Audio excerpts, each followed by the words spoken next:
श्री हरिवंश सभी सखियों को कोटि कोटि प्रणाम। तो जैसा कि हमने पिछली वीडियो में श्री राधा सुधा निधि जी स्तोत्रम के हमने 5 श्लोक किए थे।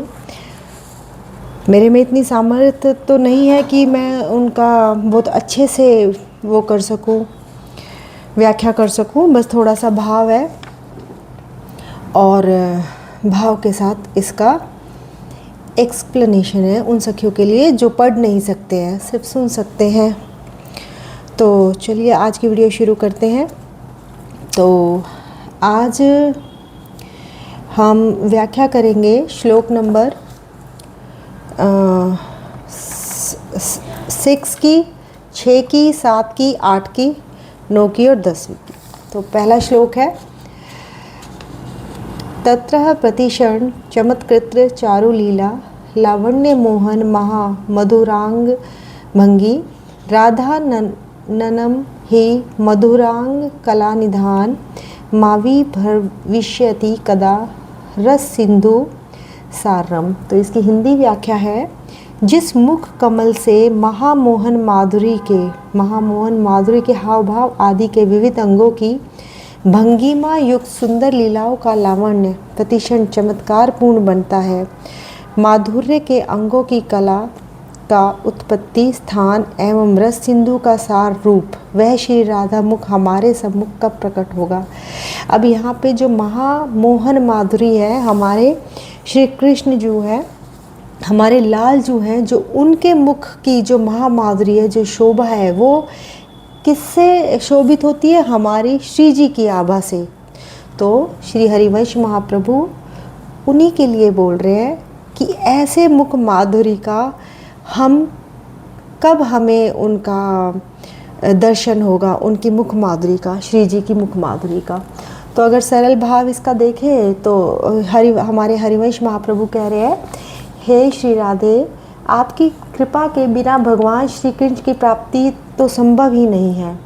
जो आपकी शरण में आता है उसे सहज ही श्री कृष्ण का प्रेम प्राप्त हो जाता है।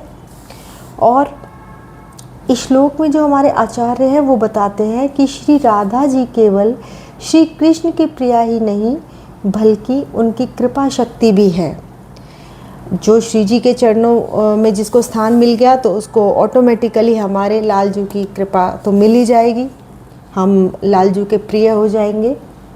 लाल जी कौन है? हमारे श्री कृष्ण भगवान है। इसीलिए भक्त को सबसे पहले श्री राधा की शरण ग्रहण करनी चाहिए।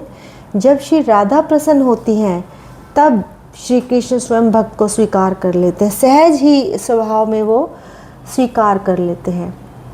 तो अगर हम इससे संदेश देखें कि क्या निकल के आता है, तो निकल के आता है कि भगवान तक पहुंचने का सबसे सरल मार्ग है अपनी राधा रानी के कृपा का पात्र बनना। अगर हमने श्री जी की शरण ले ली है तो कृष्ण भगवान अपने आप ही कृपा बरसा देते हैं। 7वां, ये 6ठा था। अब 7वें नंबर का श्लोक है, वो कहता है, देखिए अगर कोई, मेरी संस्कृत इतनी अच्छी नहीं है, अगर कोई त्रुटि होती है तो माफ़ करना।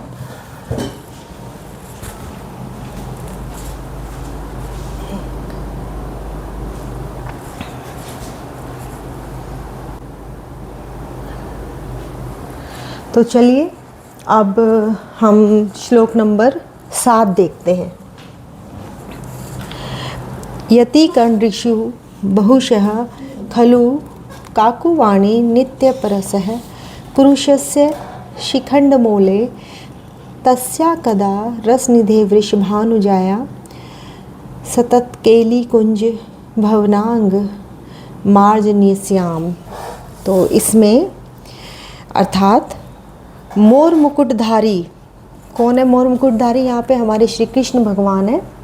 मोर मुकुटधारी परम पुरुष श्री श्याम सुंदर, जिनकी दासियों से नित्य अनेक बार दीनतापूर्ण वचन श्री प्रियाजू की कृपा प्राप्ति के लिए जो उनकी दासियां हैं उनसे भी वो बहुत ही दीनतापूर्वक बात करते हैं कि मैं तो कुछ भी नहीं हूँ, आप ही सब कुछ हो, क्योंकि वो हमारी श्री जी के साथ रहती है हमेशा।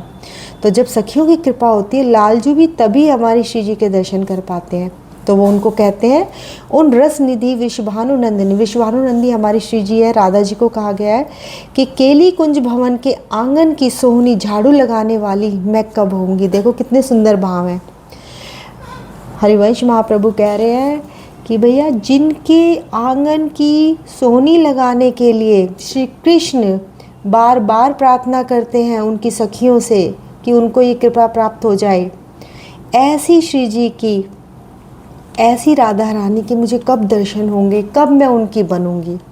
अर्थात हे राधे, आपका जो उनका जो सौंदर्य है, उनकी जो करुणामयी दृष्टि है, पूरे व्रज को आनंद से भर देती हैं, है ना। यहाँ श्री जी के दिव्य स्वरूप का उनका वर्णन है, उनकी कृपा दृष्टि का, कि कैसे मतलब मोर मुकुटधारी भी तरसते हैं उनकी सेवा करने के लिए। सोनी का मतलब है झाड़ू लगाना, कि जो उनकी केली कुंज है, जो उनका जहाँ पे नित्य विहार करती हैं, वहाँ पे सोनी लगाने के लिए श्री कृष्ण कैसे सखियों से विनम्र भाव से, दीनता भाव से प्रार्थना करते हैं। तो मैं कब उनकी होंगी, हरिवंश महाप्रभु कहते हैं।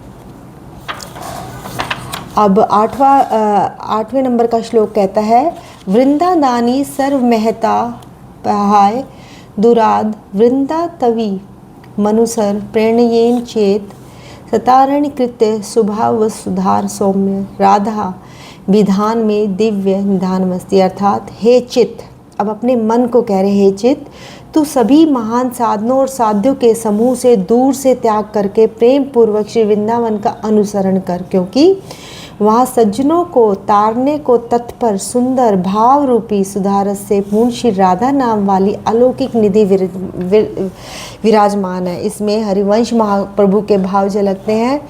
वो अपने मन को कह रहे हैं, अपने चित्त को वो कह रहे हैं कि हे चित्त, जितने भी तू साधन करता है, जितने भी तू साध्य कर रहा है, उनको त्याग। अगर उनको त्याग के तू प्रेम पूर्वक एक बार वृंदावन का अनुसरण भी कर ले, तो भी तुझे हमारी श्री जी की कृपा प्राप्त हो जाएगी।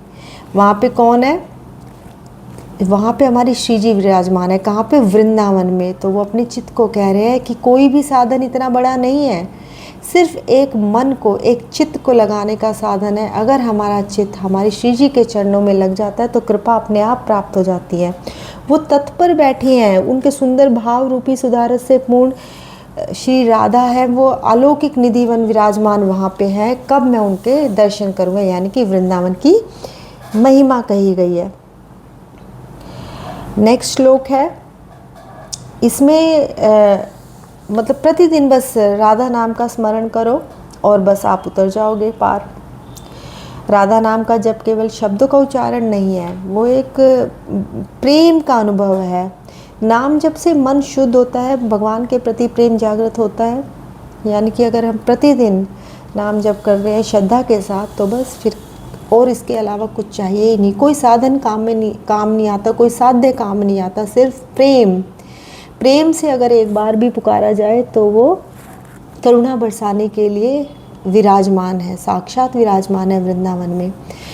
अब श्लोक नंबर 9 उसमें कहते हैं कि केनापि नाग वर्णे पदे निपत्य सम प्रभार्तेक परिरंभ सोत्स्वाया सबु विभंग मतीर निधे कदाते श्री राधिके नहीं निहित गिर श्रोणिम।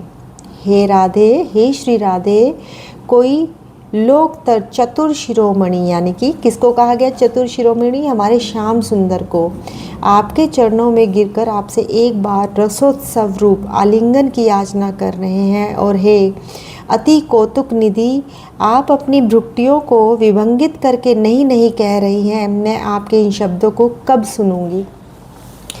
बड़ा ही सुंदर है इसमें भाव। और ये तो हरिवंश महाप्रभु ही हमारे समझ पा रहे थे, देख पा रहे थे। हमें तो इतनी सामर्थ्य दूर तक भी नहीं है कि हम इस प्रेम रस को समझ पाएँ। वो कहते हैं कि हे राधे, जब श्याम सुंदर आपके चरणों में गिर के आपके दर्शन को, एक बार दर्शन को तरस रहे हैं, एक बार के आलिंगन को तरस रहे हैं, बार बार याचना कर रहे हैं, और आप इतराती हुई कौतुक निधि, आप अपनी भ्रुकुटियों को यानी कि आईब्रोज को इधर उधर आंखों को इधर उधर करके नहीं नहीं कर रही हैं, तो वो हरिवंश महाप्रभु कहते हैं ये शब्द कब मैं सुन पाऊँगा, कब मैं इतना कृपा पात्र बनूँगा कि मैं एक बार देख पाऊँ आपको, एक बार आपको सुन पाऊँ, कब वो कृपा प्राप्त होएगी।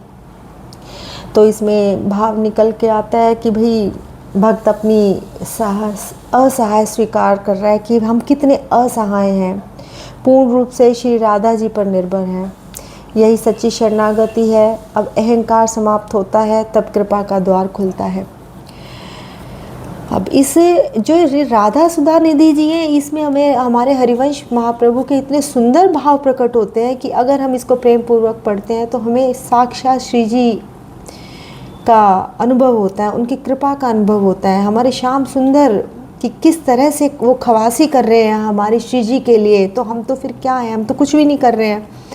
और हरिवंश प्रभु की वाणी के द्वारा हम बस थोड़ा बहुत, जितनी हम अधम में के ऊपर कृपा है, हम उस हिसाब से थोड़ा बहुत बस इसको महसूस कर सकते हैं। पर ये पक्का है, अगर आप भावपूर्वक इसको पढ़ते हैं, बार बार स्मरण करते हैं, चिंतन उस तरह का चलता है, तो हम बहुत जल्दी से हमारी शरणागति पुष्ट होती है और हम भाव लीला में होते हैं।